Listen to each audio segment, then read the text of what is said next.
Hi there. So in this video, we're going to have a quick overview of the model space within ENCY, and I'm going to use the example of this particular job that I've already gone through before as the first milling job, which is available in our quick lessons series. And we're not going to be going through the details of how to use the CAD subsystem within ENCY at the moment.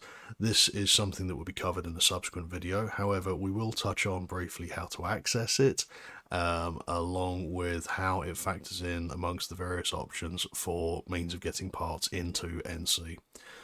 So, initially, as we can see at the very top here, we have got 4 buttons. Firstly, we can develop a new sketch, a new design, or we can just use text creation, and we've got group management here as well. So that's basically developing the folder structure here. We can also import parts as well. So as we can see there, I've got a list of files that were there that are parts that I've imported historically in other jobs, because ENCY does retain a memory of the parts that you've used most recently. However, if we have a look through here at the moment, we can see that we've got a folder structure in place right now. And ordinarily, by default, we will just have a few of these folders here. So under full model, we'll have part, workpiece, fixtures, restrictions, and job geometry. These are the default ones. Fixture model comes into play when you import extra predefined fixture models, or you make your own fixture models in there as well, which was something that was done for this particular job. The pane below this basically gives a more detailed overview of the part that you've got selected up here. So say for example, we can see here that the part.igs file is currently visible. If however I were to make the part.igs file the selection up here, we can now access each of the faces, each of the curves, points, and any other elements that are available within that particular part setup directly. Okay, so generally it's best to consider this to be the overview and this to be the detailed selection method. We've also got a few options for how things work down here as well. So we've got the properties of each element. We have color of objects in case you need to color code things to make things a bit simpler. You have visibility controls as well, which again for very complicated parts can be quite useful. And of course you've got the option to delete specific elements of it too. This standard behavior operates the same way through all of these as well. So as you can see, each of these elements remains much the same throughout. It will automatically propagate itself with the components within each of these folders, but other than that, the core controls remain identical. Further to that, as I say, we can always import parts as well, which is what we did to achieve the part.igs part in here. Generally it's best to try and maintain the static folder structure that's in there and just to incorporate parts into it, because if you start using other folder structures of your own design, you'll have to redefine the way that the job is set up throughout the machining section as well further to that.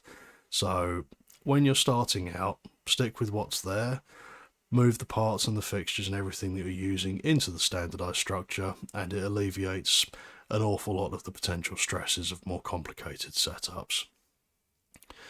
So as we can see now, all of these controls here have remained the same from the core view that we see throughout. So you've got visibility controls up here and you've got selection controls here.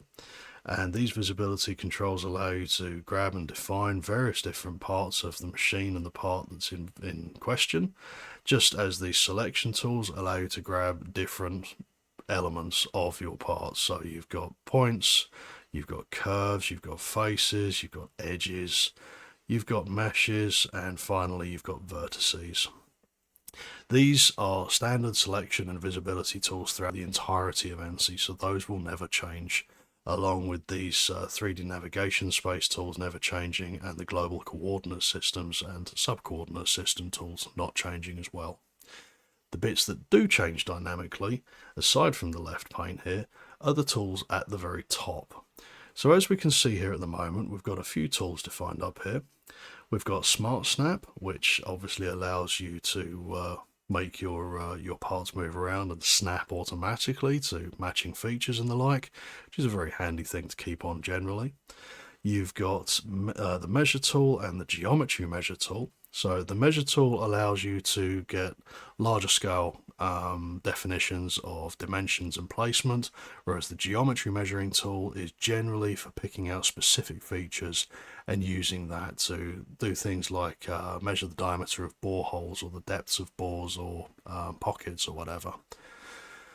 Further to that, we have got the spatial transformations tool, which we'll cover in more detail within actual setup of a part. That will control all of the topological and spatial transformations for any element that you're going to be importing, things like rotation, location of zero, mirroring, moving, scaling, all of these things.